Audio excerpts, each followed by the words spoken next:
noise from the crowd.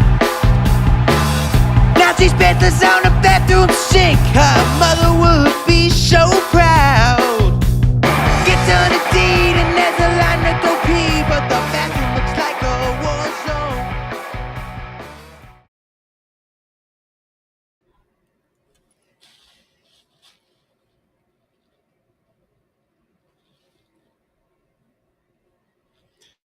Hey man, not much. Just same old here. I'm having problem hearing you again. I don't know what happened. Yeah.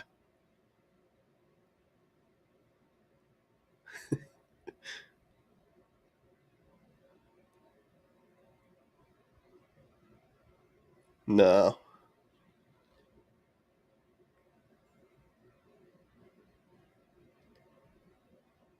That's not good. How about now? Can you hear me now? I can hear you now. Yeah. I don't know what's going on with our technology recently.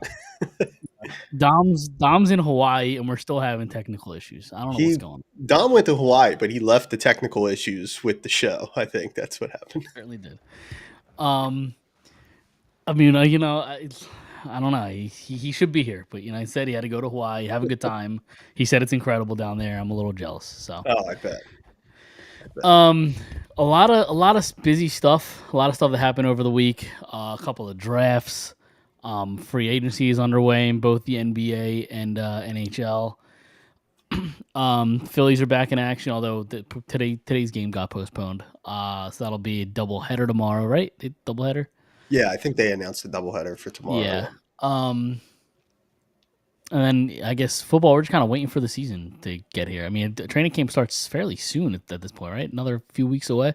I think so. Yeah. Yeah, we should have more to talk about with the Birds coming up here soon. So Yeah.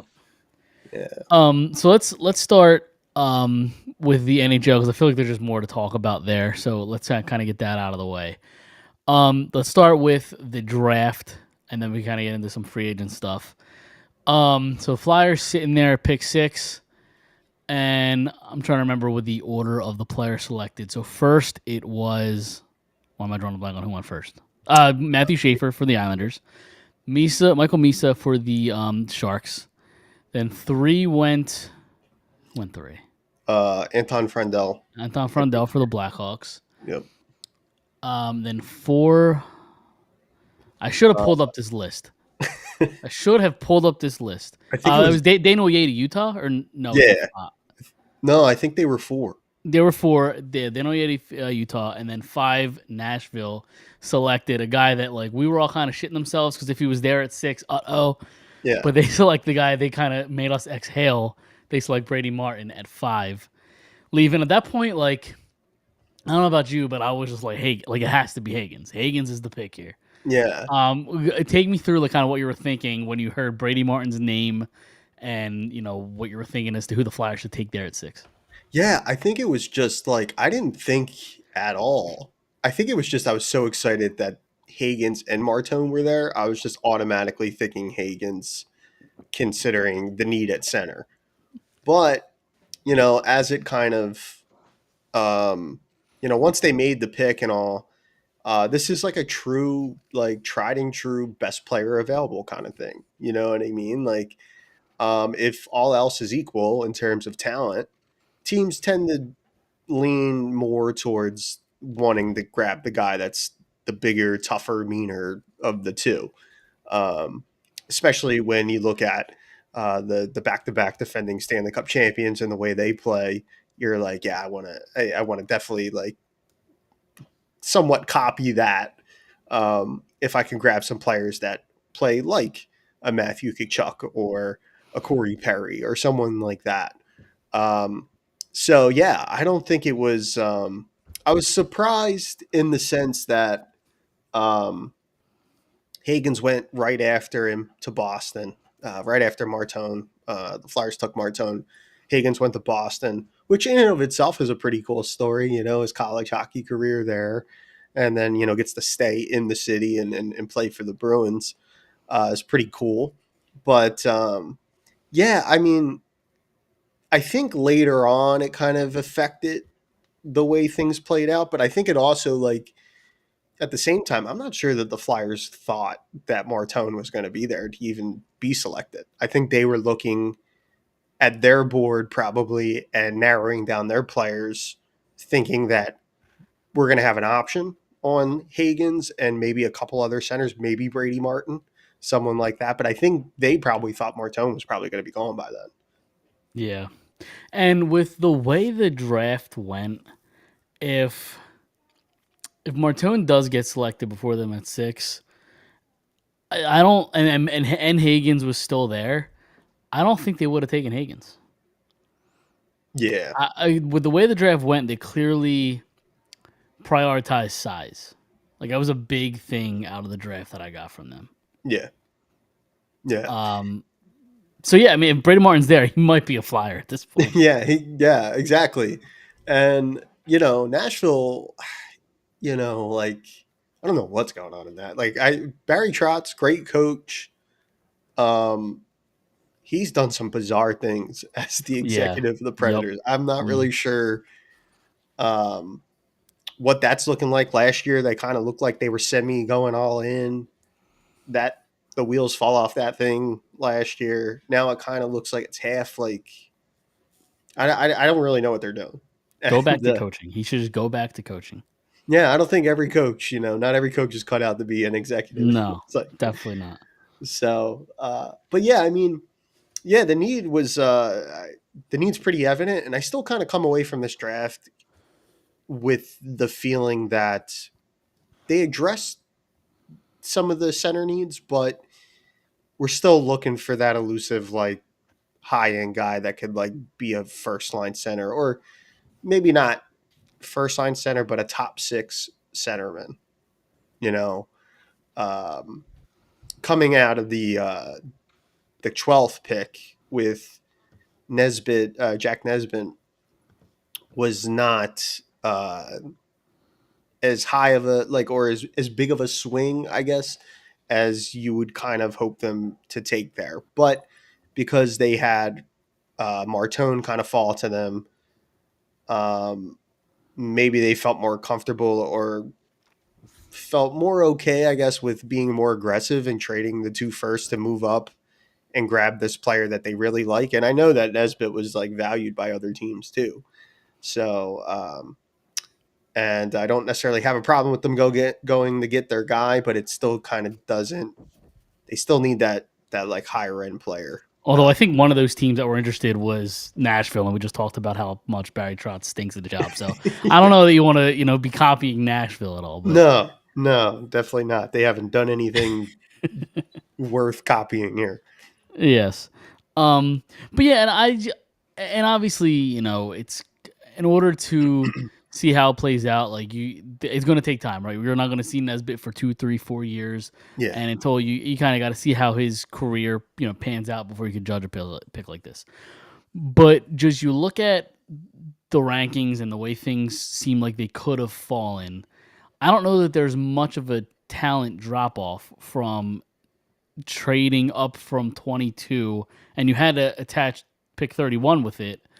I think you could have just stayed at 22 and got a guy that's like talent wise not that much worse.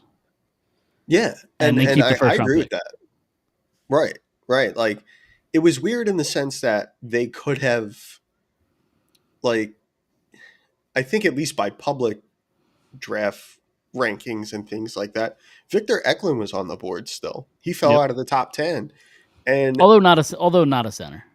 No, again, that's what I mean. Like, yeah. That's what I'm kind of alluding to here is like they take Martone and then a situation comes up where like they can move like I guess I don't know who initiated what, but this opportunity arises to move up, and it still kind of looks like it still looks like the best player on the board is a winger. Yeah. At least from our perception on the outside. We don't know how the Flyers had these guys ranked internally, but at least that's the way it felt, or at least that Eklund would be more of a sure thing as like a higher end type of player. And but Nesbitt is somewhat of and I don't mean this in a derogatory sense at all, but he's very much a project still. I think there's still a lot to work on there.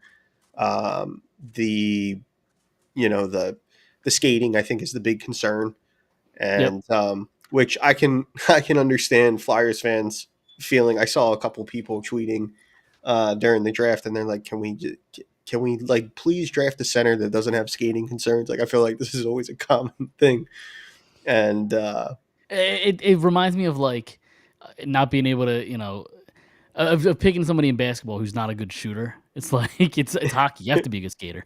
right, yeah, like it's really kind of like, especially today, that you like look at the way the game's played today. It's like a non-negotiable. Like you have to be able to skate to some degree, or if you can't skate at least average or slightly below average, you better have another elite skill or two that sticks out about you. Um, but I mean, they really like the physicality and stuff like that, and that's great, you know. And that was a big time common theme in addition to the size and stuff like that. And one another thing too, Mike, was the hockey sense. Everything like I read about these guys in this year's draft class that the Flyers chose, where it was that like they think the game well, and that's clearly something the Flyers prioritize, especially down the middle. Yeah, and not only the IQ part of it, but like a lot of the guys that they drafted are also guys that are like workhorse guys, like guys that just Hmm. compete. They're competitors. So they definitely clearly value that over anything. Yeah. Um, my problem with the Nesbitt pick is, and we can talk about Porter Martone, too. But my problem with the Nesbitt pick is we talk about all the time how they're missing the first line. They're missing elite talent. And while Nesbitt obviously is a project and could be good down the line, to me he doesn't scream dynamic player. He screams a guy who's maybe smart. He's a 200-foot player. He's a two-way player. Can't skate very well. All right, so they just drafted another Sean Couturier. Like Yeah. and when we've seen, like, listen, I like Sean Couturier. We saw him dominate, or not dominate, but we saw him slow down of Evgeny Malkin at 19 years old. Like Yeah. good player. But with a Sean Couturier as your quote unquote 1C, it's not going to do anything for your team. And Right. my worry is they drafted Nesbitt to be a top six center down the line, and it's just a Sean Couturier replacement. Yeah. Yeah. And I guess uh, I came away too with looking at like what they did later in the draft, especially on day two. Um, a lot of these players look similar in terms of like you just said, Mike, like a very similar type of archetype of a player. And you know, I've kind of changed like my thoughts on like the philosophical aspect of it in terms of like there are very few, like we say 1C very liberally, like, Yeah, and it's like how many like true tried and true like all situations first line centermen are there in the league? There's very very few, but it's a good question. Yeah, there's it's a philosophical thing, you know what I mean? Like could they get by or could they be good in a contender with two centermen that are, maybe fringe top six guys, but they play with elite wingers in Martone and Michkov and like guys like Travis Konechny. Can that be enough? I don't really know because I haven't really thought about a team being built that way. But it's like I well, I think, mean, you look at the final four of this past final, right? I mean, I guess we could take the two teams that made it to the final because Barkov and McDavid are those guys. But mhm, you look like a Dallas, like look at like Rope Hintz. He's not really like, I don't put him up with the same echelon as like an elite, tried and true number one dynamic, like good player, very good mhm, player. But he's got a Mikko Rantanen, he's got a Jason Robertson, he's got the elite wingers, and right, then on the other side, Florida played, who did they play? Carolina in the yep, conference finals. yeah, Sebastian Aho, good player. I don't yep, put him up there in the upper echelon of the number one center. So maybe you can't. I guess this cup final proved that you can't get there, but you can get far maybe with it. right, right, yeah, and so like that's like a really kind of like fascinating question, and in terms of like roster configuration and team building and the plans for the future for the Flyers, I think. So I'm kind of interested to see how else they decide to do that. I mean, like it looks like, at least today, that we're going to have, it's going to be, at least to start the season, it's going to be Zegras, Couturier, Cates down the middle. And we'll see how that goes, and how that can work out for them, So we'll see what happens there. But I mean, like, it's a really interesting question when it comes on, comes around the draft, and you have to think about that because, um, a player like Nesbitt and all is pretty projectable. They had other guys too in the second round that look like they're kind of, if everything kind of goes, even like if they stay on their current trajectory, they're going to be NHLers to some degree, depending on how high or like, you know, what type of energy NHLer they're going to be. I mean, like that's going to depend on the development aspect of it, I guess. So Yeah, I do want to talk about Porter Martone. I feel like we kind of glossed over him a little bit yeah, because as disappointed or as skeptical as I am of the Jack Nesbitt pick, and as much as I wanted James Higgins at 6, I'm perfectly happy with Porter Martone. I yeah, think he's going to be an absolute stud in the league. He's going to be a force, kind of a power forward meets scorer. He's just a tough guy. Like I know the comparisons are out there, but he does remind me of a Matthew Tkachuk. yeah, And you just saw Matthew Tkachuk obviously win the cup, and if it's also a guy who, and I don't know what their plans are in the future of like where he plays and lineups and all that, but it's a perfect guy that can create space for a Matvei Michkov. yeah, and I mean, like, and thinks the game at a really high level too, Yeah. right? Like, he's got like some really like deft playmaking ability, and a really great set of hands for being like such a big kid. Yeah, I mean, he's another one, right? Like he falls to you and he looks like this really projectable in the sense that like he's probably going to be pretty good at the next level. Like, I mean, um, and I mean, man, like I know there's a lot made of the Higgins thing and all, but like I really don't think that, I don't know that there's like a large talent disparity if there is one at all. Like Marteau might just be outright a better player than Higgins at the It's next possible. level. Yeah, It's definitely possible. definitely, I just personally wanted the center because I think they're so deprived of that 1C, yeah, of the future 1C. Not that Higgins would step in and be a 1C, but eventually, like they still have that hole to fill down the line, right. which is why I wanted Higgins. But like player wise, Martone might be better. I think he's the most NHL ready player out of this draft too. And Mhm. if you take what Danny Briere said today, with any sort of validity to it, Porter Martone might start day one. Yeah, yeah. Did you hear what he said? Did you I listen to the heard a press little. conference at all today? I saw like highlights of it. I didn't watch it. Okay. So he was basically asked about, and we can talk about this too, but the Tyson Forster injury. Right. The reports that he suffered some sort of, I don't know if it's shoulder or arm, I don't know what it is, but he suffered it at the World Championships. And then it ended up getting an infection in the arm, and now apparently it's going to be, they don't know how long he's going to be out. It could, but Briere was basically asked a question of like, did you go into today with any sort of plans to replace him? And he's like, no, because like we don't know how long he's going to be out, and we don't think it's going to be very long. But if he is, maybe we'll have, we need other guys to step up. Whether it's this guy, whether it's Martone, he brought up Martone's name. Whether it's Martone steps up, like Yeah. there's a legit chance he starts day one. Right.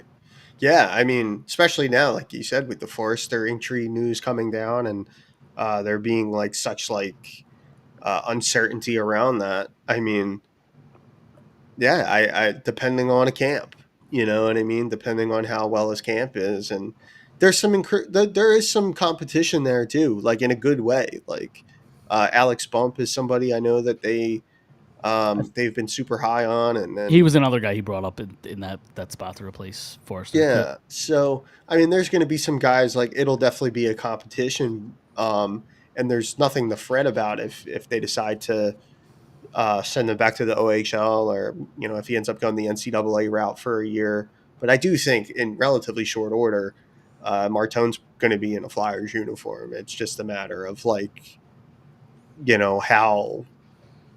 how ready he looks in camp. He's physically ready already, but I guess it depends on, just like it's really going to depend on, because they have the spot now. You know what I mean? Like, it's not like they have to kind of maneuver other things around to get him in the lineup. They actually have a spot for him. So, Yeah. no, I mean, it's definitely a possibility. I mean, it's even more of a possibility with the news coming down today. So, Yep. All right, so that kind of leads us into free agency talk then. The Flyers, it took no time. We're the first team, I think, to make a deal. Also, this was the most anticlimactic free agent frenzy I've ever seen. Like, all the deals it was very happened. boring. Yeah, all the deals happened the day prior. Like, you have the Mitch Marner sign and trade. You have somehow Boston being able to keep everybody and sign Ekblad and Marchand a day or a two prior. Which 6 years for a 37-year-old Brad Marchand is certainly a choice. That was something. Yeah, That feels cap circumventing to me. yes. They'll find a way to get rid of that in 3 years, 4 years. Yeah, that was strange. Yeah, and then like you talk about like the free agent like period today and how boring it was, or was it yesterday that he Provorov re-upped? I think it was yesterday. He re-upped in Columbus, and you see his deal, and you're like, holy shit! Yeah, he got the bag. Yes, he's making over $2 million more than Aaron Ekblad is. Yep. And Aaron Ekblad had the same amount of points as Provorov. Provorov played all 82 games. Ekblad had the same amount of points in like 50 something, and had like 13 points in 15 points in however many playoff games, and was a warrior for them in the playoffs. Like, certainly a choice. I don't know. Yeah. But I guess state income tax doesn't matter. Just ask Gary Bettman. So Flyers get the thing started. Christian Dvorak, 1 year, $5.4 million. I have some thoughts. What are yours? I'll start with yours. Yeah, it's 1 year, right? But it's expensive, and free agency was such a like barren wasteland this year, of like with every guys re-upping with their teams, guys getting deals done prior, and like way ahead of time. And there wasn't like a lot of options out there. Like, if you were like hinging your hopes on finding like true upgrades in free agency, or being able to entice somebody to want to come here, that was a lot tougher to do. And I think if you were a centerman, especially when you looked at the centerman market, goaltending was the same way. You had a chance to get a nice little payday, and it's definitely what happened with Christian Dvorak. I think they're going to look at that more. I guess the Flyers are looking at it like Talk had him in Arizona a couple years ago, back when he was there with the Coyotes, and Dvorak was there as well. And I think they feel like there's like another level for him to get to and all. Sometimes that just seems like coaches speak and stuff like that. I mean, he's probably set in stone, a bottom sixer, and a good one. Like, he wins faceoffs. There's things he does out there for you. He can play wing. So he's versatile in that sense. But yeah, it was expensive. His career high in Arizona, and this is his career high throughout his entire career, 38 points. He did it in 1920 with the Arizona Coyotes. 70 games, 18 goals, 20 assists, 38 points. He's coming off a season, 82 games played, 12 goals, 33 points, -5. I don't know how 33-point player gets over $5 million, $5.5 million. But like you said, it's 1 year. Maybe he has a decent first half of the season. You ship him all for a mid-round pick at the deadline. Like, that's all this is, in my opinion. Right. Yeah. And then you look at again, for examples, like, the Islanders, who I think have had a really good offseason to this point with the draft. Yep. And like, they land, Jonathan Drouin for, 2 years at $4 million. So he comes in cheaper, and he's a better player, You know what I mean? So Dude, what's his name? John Tavares is coming off a 40-goal season and is making less than Christian Dvorak next season. yeah, yeah. So that's going to be tough, and it makes me wonder too. Like one of the top centerman options available this summer was Pew Suter, former Tocchet guy, and all.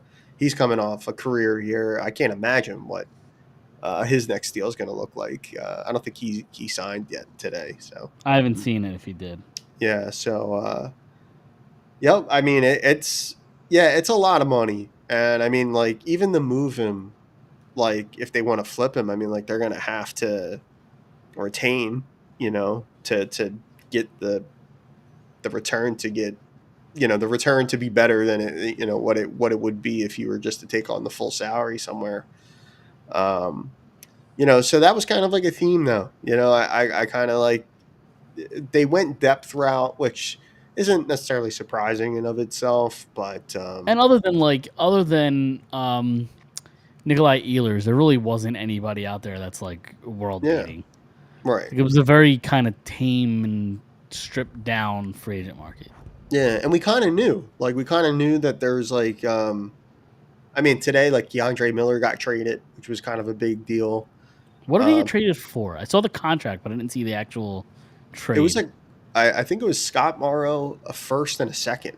So it was a pretty good return for the Rangers. But to see two teams who are going to battle for like the division, to make a move like that was kind of, and the Canes seemed to find a way to kind of maneuver around and make moves and make things happen for them. And I think, Keandre Miller is a player that probably, I mean, that's a really good situation for him to be in to kind of flourish in that structured environment, playing for Rod and all that down in Carolina. So that was a big deal. But we kind of knew Garankov, the defenseman that was in LA. Oh, Gavrikov, I'm sorry. Yes. He had been rumored to be going to the Rangers for months, so first day free agency he signs. It was an a little expensive deal too. Yeah. Yeah. So it was it was very tame. That's a good way to describe it, Mike. Yeah. It was kind of a slow day, even though, certainly not the free agent frenzy that that we've seen in the past. So yes.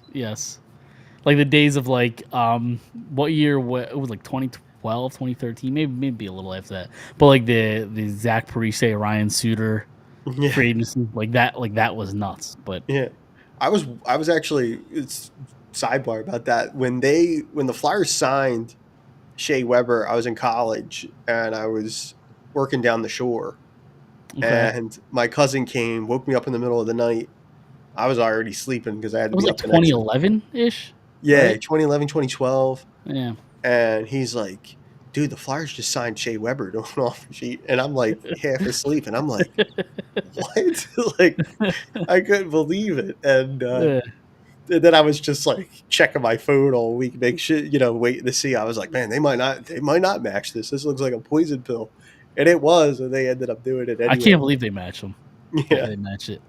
And, it's one of the big what ifs, like, if they sign Shea Weber if they don't match that offer sheet, the Flyers might win a cup with Shea Weber.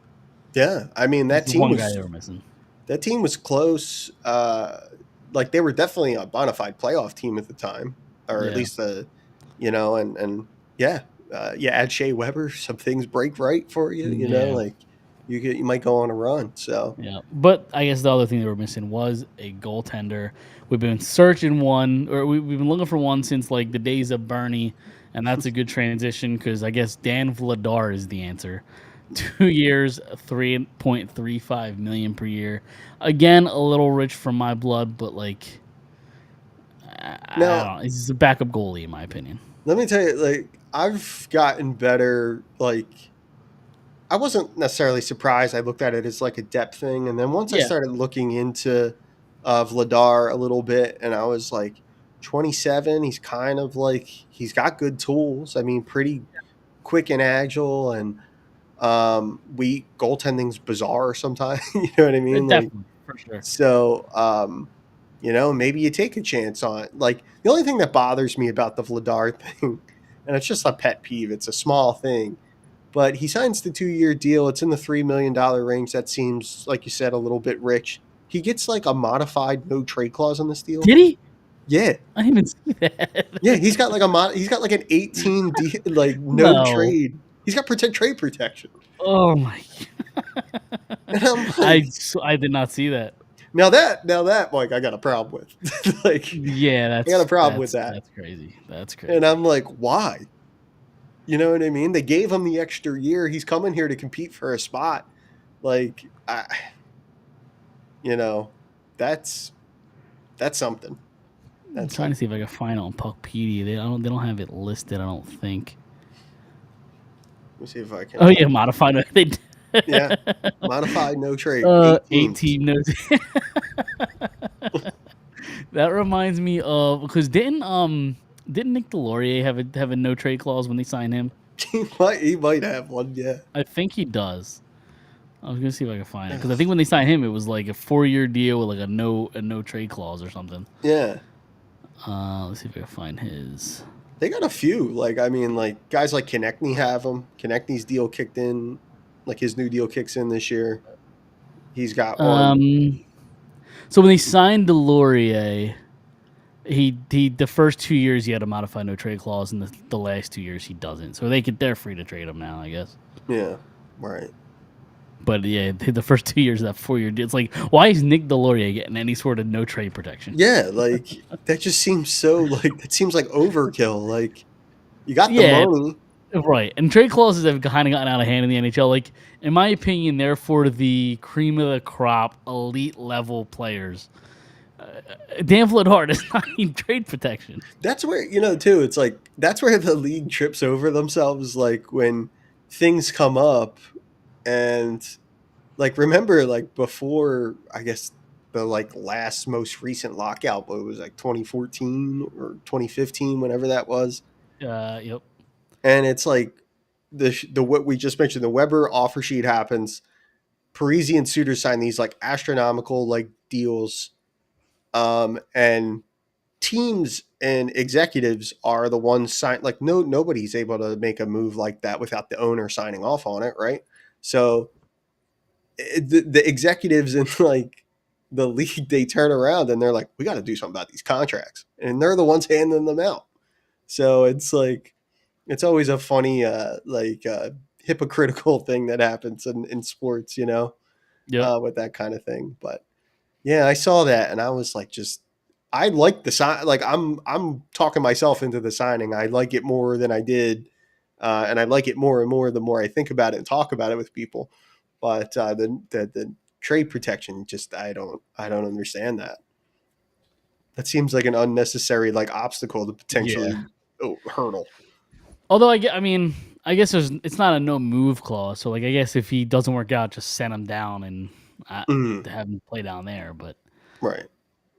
because I guess the way that it was going to work out is if he plays well and he's young, he's 27, maybe you want to hold on to him for either the duration of the contract or sign him even longer term.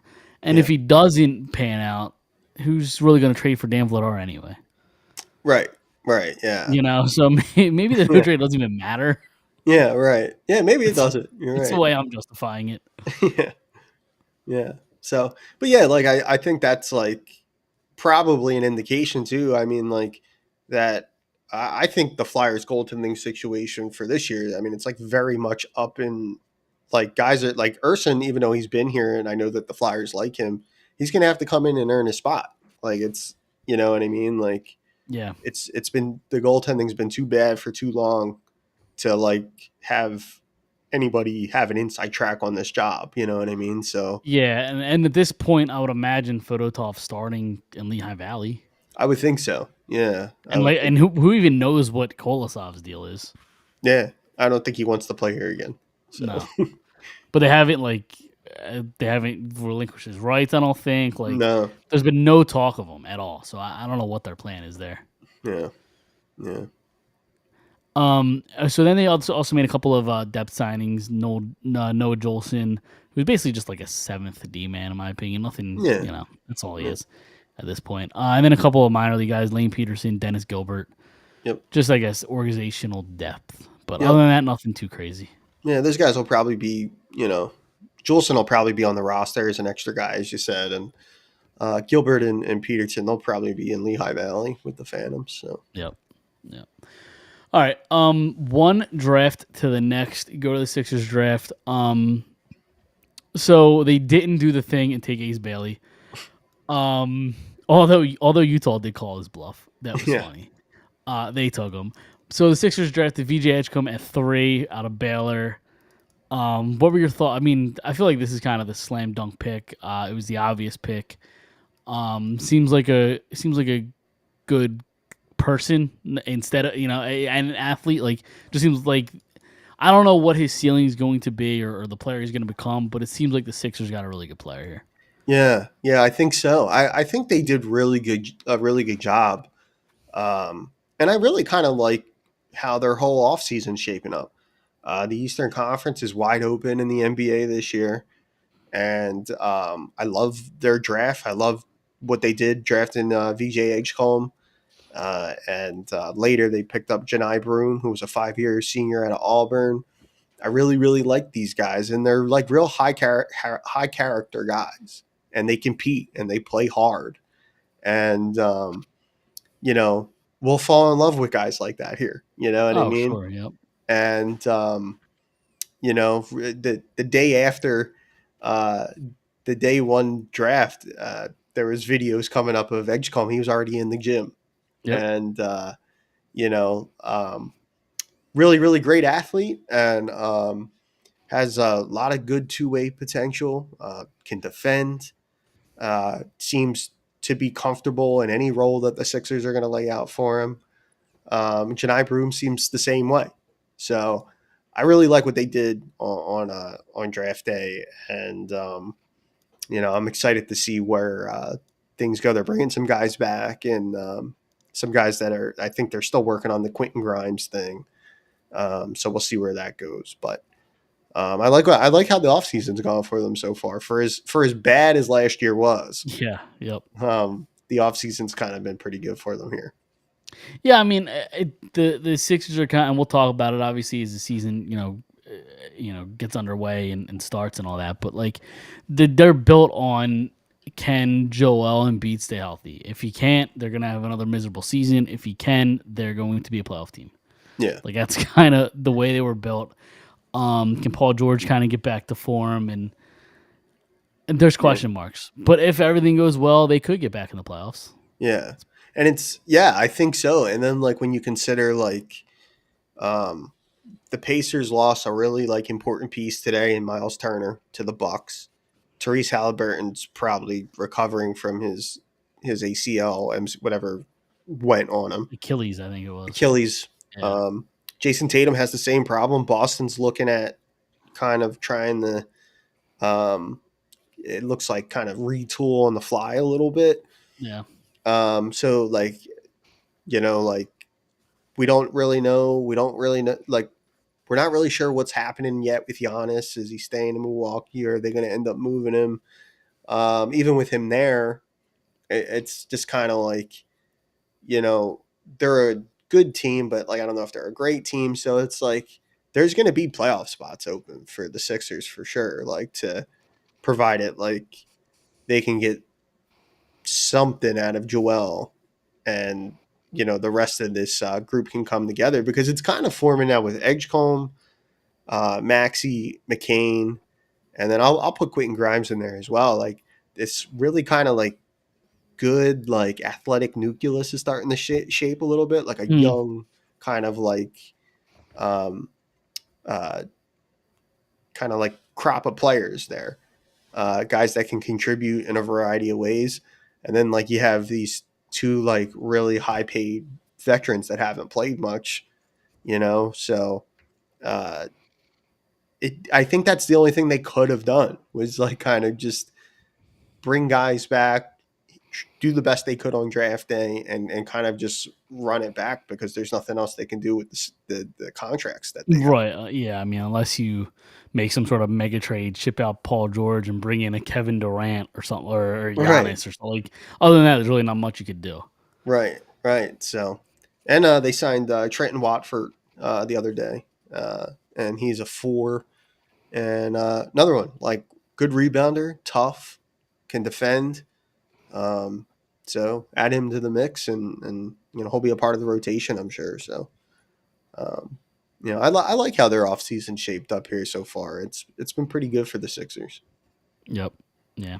I mean, do you kind of envision that they're, for the most part, done? Like, this is the roster. I feel like there are no crazy moves going to come. Probably, I would think. No, I probably just like, well, they're trying to figure out the Quentin Grimes thing and the money. Mm.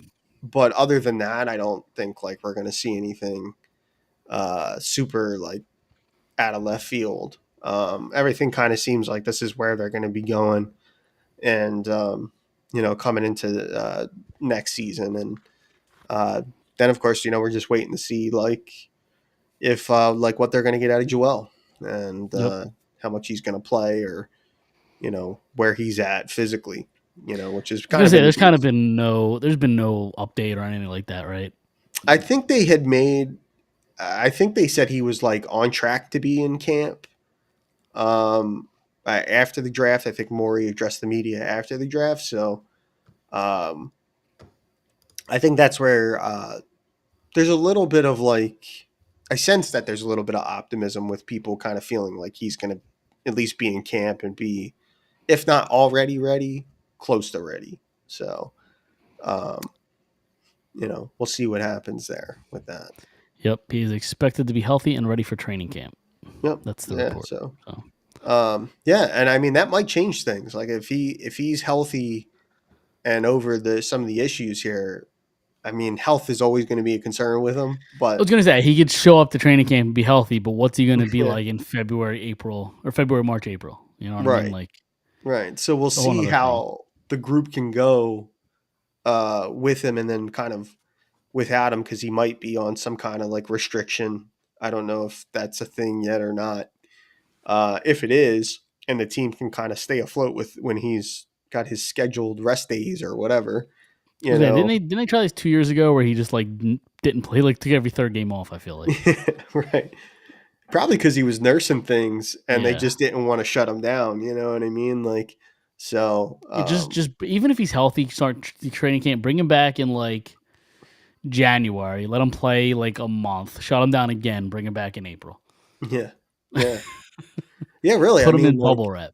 Yeah, guy or put him on like a lay out the schedule like where you're like, okay, you're not gonna play all 82. We'll have you play like 60 something. You play a game a week. Yeah, play a game a week. Get ready for a game a week, and and just be like, and then postseason, go crazy. All bets are off. Yeah, you're in every day. So that's. I don't know. Maybe that could work. I don't know. One game. I was saying, is the supporting staff good enough that they could get by and make the playoffs if Joel Embiid plays one game a week? Because that's what they play probably 3 or 4 games a week. So you're playing one every 4, give or take. Yeah. That'd be interesting. Sixers, call me for a job and we'll talk this out. All right. Yeah, there you go. You might have to deal with Adam Silver on that. He might be upset about it. Load management's all over the NBA, all right? It is. That feels a little bit, I don't know if that's load management or that's... I'm protecting my asset. Yeah, no. I don't have a good argument to the contrary. So, like, we're not talking about, LeBron in his prime where, he's... you know how LeBron's belt. He kind of, LeBron didn't really get hurt, didn't really deal with it. But Joel Embiid's made of glass. Like, I got to protect my asset. Yeah. So, I mean, as of right now, he's on track. So we'll see. Yeah. All right, so we can move on to the Phillies then. Off day, well, not technically an off day, but postponed today. Mentioned it earlier. Doubleheader tomorrow. Um, Harper is back, although his comments about the injury I didn't love personally. About like it almost seemed like he said, "Well, I wasn't really getting like it doesn't seem like it's getting better, so I might as well just return now." It's kind of how I took it. Right. Right. Which doesn't seem particularly great. Yeah, no, I kind of felt the same way, especially because I'm hoping, sometimes you can't give. You just want to assume sometimes, right? Yeah, Oh well, the Phillies wouldn't let him go out there if he's, if it has a chance of worsening or anything like that. I think sometimes that's. I'm not picking on the Phillies, but sometimes I think that's giving these teams too much credit for yeah, that. Like they might just be like, he's not happy. Just let him go out there. If it gets worse, he'll get it fixed in the off season. You know what I mean? yeah, Kind of thing. So yeah, I didn't particularly like that either. Because I guess maybe their thought on that too is like, and maybe that works in theory, at least in the regular season. Like the threat of Bryce in the lineup might help. yeah, Just the mere like vision of him in the lineup, appearing in the lineup, even though he might not be 100% or able to like really like swing it like he wants or yeah. Because what whatever. lineup without him stinks. It's just Yeah, call it what it is. It's yeah, not good. yeah. So we saw them, you know, last week. They couldn't get out of, which was so funny. Like it's so like this team to go down to Houston. They can't buy a run Yep. Then first they night in explode. yeah, first night in Atlantic, just go crazy. You say what they And score in that game? Like 15 or something? 15, Thir 14, 13. 13 13. nothing. Yeah. Yeah. So I mean, like that's so and we like the joke, right? Like it's always like a thing with baseball. Like you're like, oh, save some for tomorrow, and but for this Phillies team, it really does feel like they need to save some for tomorrow because we see them like go out there sometimes Right. Yeah. and they Yeah. can't manufacture anything. They scored. So it was 0 against the Astros, 0 against the Astros, 1 against the Astros, 13 against the Braves, then 1 and 2 against the Braves. Yeah. So like all the runs came in that one game, and the rest, Yeah. the offense wasn't there. Thank God, Rangers been so good, and Wheeler's doing his thing because I mean that's been good enough some days. Like with the pitching, the starting pitching, letting these guys get relatively deep in games or whatever you would consider today deep in a game, Yep. and handed it off to this bullpen to close the door, even though that's not always a sure thing either. So, but yeah, I mean so this is kind of the way they are right now. I mean, we'll see what happens with Bryce, but yeah, I mean, this is probably the group. This is the way it's going to go. So Yeah, yeah. I mean, but like you said, the rotation's been really good. Bullpen still shaky, and that kind of brings us to the story that the Phillies are interested in both Dennis Santana and David Bednar from the Pirates. yeah, And two players that are having really good. I mean, listen, there's not a lot of positives in the Pittsburgh Pirates, but you talk about other than O'Neal Cruz, other than Paul Skeens, the next two guys that you could possibly be looking at, Dennis Santana and David Bednar, two really good options in the pen. I would be fine with one of them, but if you could grab both in a deal and really shore up this bullpen and make playoff teams, make your team a little harder to hit in the playoffs. I think it'd be a really really good trade for them, depending on yeah, what you give up. yeah. That's another thing too. But I mean, like we've said on here too. Like I mean, I think we said last week and maybe the week before that too. Like about like this, like they need it's not just like relief help. Like they need high leverage guys, Yep, guys that sure. can pitch late in games and come in like really tight situations. Bednar's a true closer, and he's had some really good years. I think last year was a rough year for him, and again, I believe Well, no, actually, I think they're both righties. I was gonna say I thought one was a lefty and one was a righty, but I think they're both right-handed.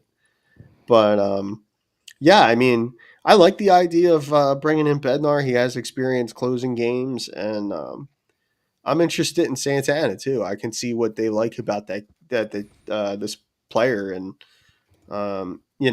really kind of one of the things that I was reading about him. I was telling you before the show started, Mike, and I'll tell the listeners too, is that he's a pretty from all the things I was able to read about Santana, pretty deceptive. He's kind of got like this wonky 3/4 arm action thing going on. He throws hard.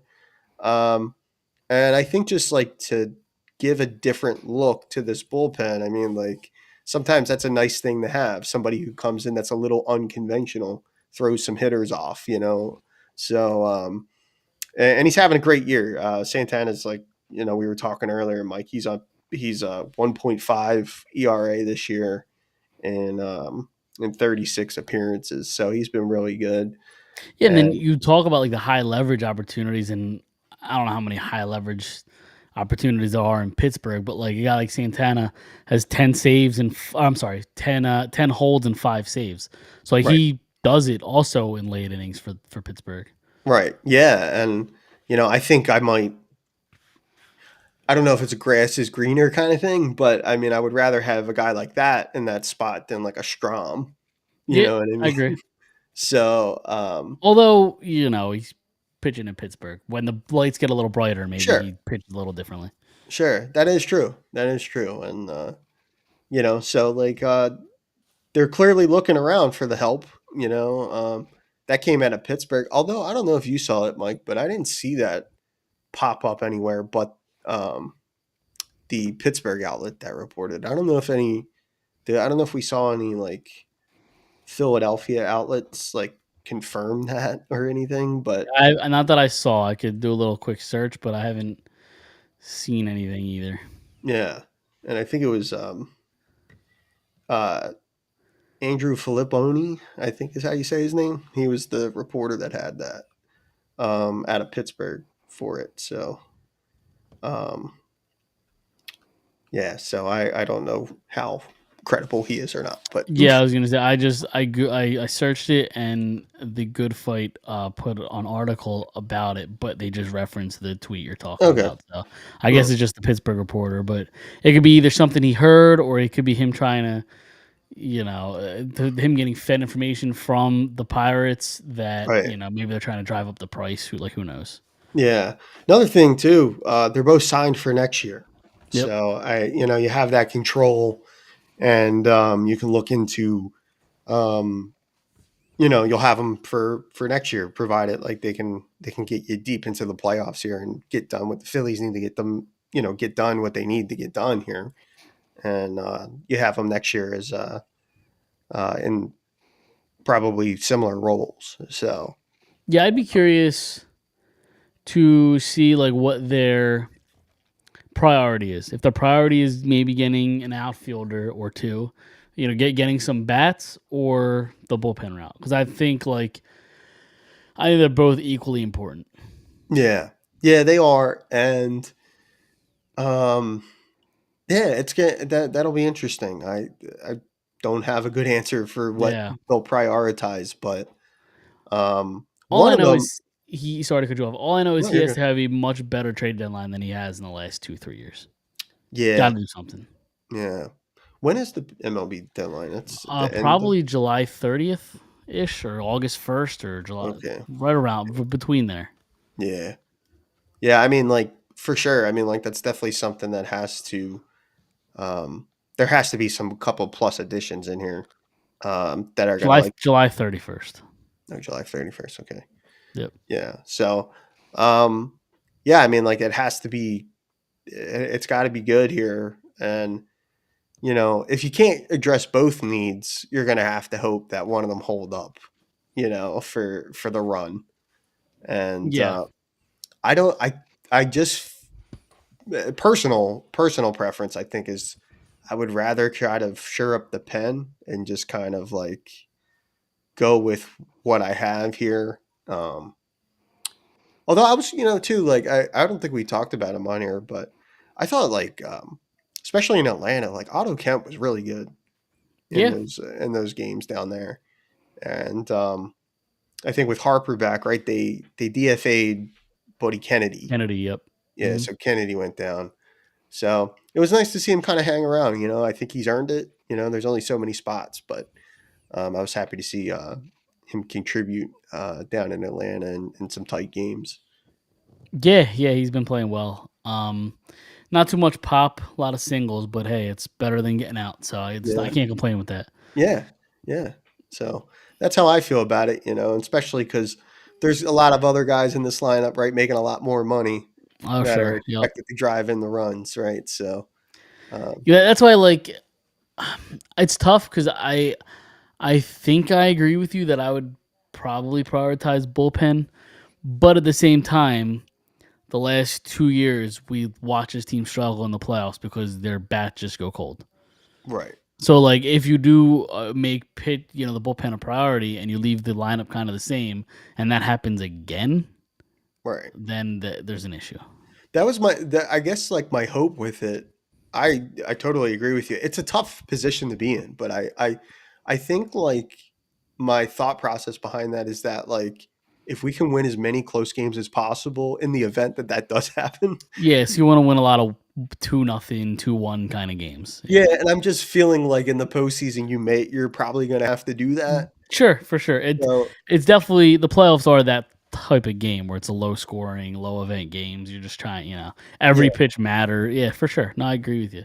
yeah, no. So that's kind of like my thought process behind that. But yeah, I mean, because too, it's like, and this has been like I feel like that was like an off season thing. I was very very big on last off season. I was like, they got to make some like significant change to this lineup. I feel like they're a little too top heavy, and guys are locked in the money, right? Like so, it's hard to like move like big salary around, especially for guys that haven't gotten it done in the fall. So it's a tough spot to be in, but like they kind of like made their bed with it, like with Isn't it, having all they did was replace Austin Hayes with Max Kepler, and Austin Hayes is tearing the cover off the ball. And Max Kepler stinks. yeah, Like, you know, yeah, yeah. So you know, that's kind of Kepler's a 1 year deal, right? Like, is he? I believe so. Uh, I hope so. Now I gotta look. yeah, I'm not sure. I feel like it's a 1 year deal, but we can't Yeah, underestimate. it was a 1 year deal. Yep. Yeah, so yeah, and I was behind it. I was excited. Like, um, we needed somebody in that Whit Merrifield role. Yeah. He'll Whit Merrifield, the good old Whit Merrifield. Good old Whit. Come do the show, Whit. Yeah, sure. This is the second week in a row we're trying to get Whit on here. Yeah. Oh man. But yeah, I mean, I guess we'll find out what happens, as it gets closer to the deadline. Mhm. 'Cause at this point, it's just kind of speculating and waiting. But I mean, you're right. Back to what we're saying. Like they made their bed. This is the lineup that they're gonna kind of live and die with. Right. They're obviously aging. JT's kind of a shell of himself. Harper's beat up at this point. Turner, I don't even know what to say about Turner. Like at this point, I wouldn't even expect Schwarber next year. Like, Right. Well, that's the thing too. Like about the Schwarber stuff is like you can't make a commit. Like, and I don't even know that he would want to make a commitment if they don't get it done this postseason, or they bow out early, or in an embarrassing fashion. you want to know Like, my prediction? And this probably isn't even that hot of a take, but you let Schwarber walk. mhm. You sign, and I don't even know who the free agent, upcoming free agents are. I'd have to dive into that. Yeah, You sign a really good first baseman, and Bryce Harper becomes your DH. yeah. Because I I mean, definitely he's clearly beat up, and his body's going to break down. And I know the idea of moving him to first instead of the outfield was to prolong his career, but if that's not working either. So right. move him to the DH role and sign a legitimate first baseman. Yeah. No, I'd be totally open to that. I mean, there's not eh, like I don't know how much they can do in terms of like, and that's my big concern about it is just like they're older now. You know what I mean? Like Yeah. they're another year older, and they've already had these like instances where like they've just gone ice cold at the worst possible times, and everybody's locked in. So it doesn't really, Schwarber's not, but that's an off season thing. You know what I mean? So, but I would totally be behind that. I mean, like you have to preserve the years left of like Bryce anyway. You know what I mean? Like you need him to be um, at least a semblance of the player that they signed. You know what I mean? You want to try to get as much mileage out of that as possible. So um, I'll be honest. The first base option's not that great. not great. Okay. I mean, they're like Pete Alonso is on the list, but he has an opt out. So if he doesn't opt out, then he's not available. Yeah. You have Josh Naylor, Paul Goldschmidt, Reese Hoskins also has an option. It's like I guess Okay. depends on if he accepts or declines that. Carlos Santana, Justin Turner, Josh Bell. Like it falls off pretty quick. Yeah. Yeah. Like Josh Naylor's fine, but he's like one of like I don't know. Do you want Paul Goldschmidt at this stage of his career? I've seen like someone like Naylor in every beer league softball league I've ever seen. Yes. Yeah. Yes. But and they all can hit every single Yeah. one of them. Oh, missiles. Yeah, missiles. So yeah. So he can have a nice like he could join the beer leagues around here when he's done. Yeah. Fan favorite. Yep. So But other than him, like there's nobody. I don't know. yeah, First no. isn't great. That's how it would work, right? Too. The Phillies need to kind of like if that's the direction they go in, then there would have to be like an option somewhere that like would work, and of course there wouldn't be any options that fit the timeline for them, like Yeah. But I would like to see them get a little younger, if Sure, possible. Definitely. And while Unless staying competitive. unless you stick with my plan and this goes against getting a legitimate first baseman because I don't think Bohm is like, is a great bat, obviously, but maybe bring up Aiden Miller to third base, move Bohm over to first, Bryce DH. Yeah, that could be a possibility too. Yeah. Yeah.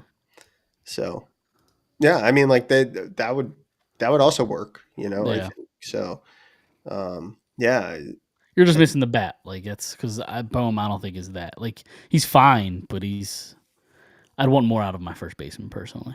yeah, I feel like that's the thing with, right, like with Alec, it's just like, I think most people want more out of a position like that and stuff like that. When we think of it in a traditional sense, we want more power and like more like kind of driver runs and type Yeah. of bat in that kind of role. Like traditionally, that's a lot of Yeah, your 'cause power. especially in the lineup, if that happens, and obviously you don't know what Aiden Miller's going to bring in, but like you're almost subtracting all the runs and home runs and RBIs that Schwarber gives you, and basically like replacing that with Bohm essentially. Yeah, right. Well, I guess you'd replace it with Aiden Miller technically, but like who knows? It's hard to say what he's going to give you. Yeah, you don't know. You don't know what he would be bringing offensively. Like you couldn't really count on it. Yeah. But yeah, I mean, yeah, it's tough. It's a tough spot to be in.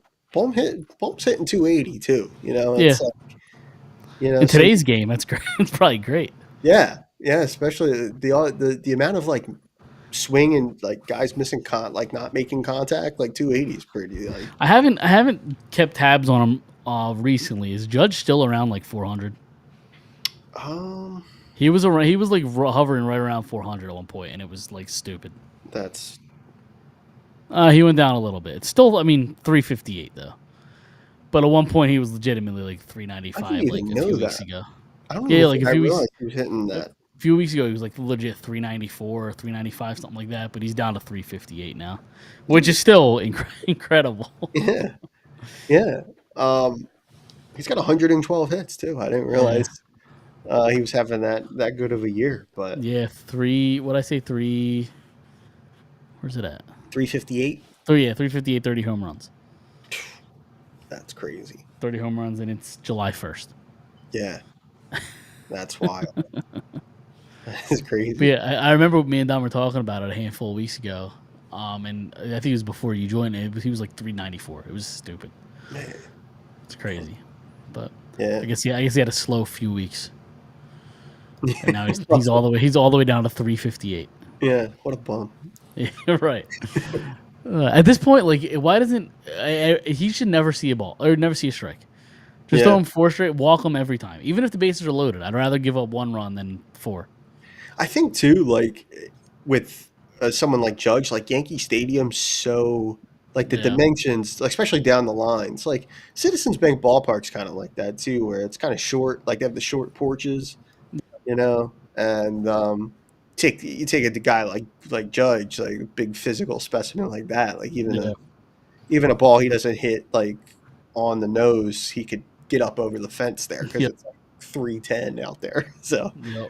you know, but yeah, no, I mean, but that's impressive for in any era or anything like that. I mean, that's pretty crazy. Oh, for sure. All right, you got anything else to talk about before we get out of here? I think we covered No, it I all. think I've covered it all. All right, sounds good. And we will be back next week. Hopefully, Dom will join us. He'll be back from his. I don't know how long he's there for. I'd imagine he'll be back for next week's show. It might be a little jet lag. Might have to take a Yeah, week. probably. We'll see what happens. So we're gonna get out of here, and we'll see everybody next Tuesday. See you then.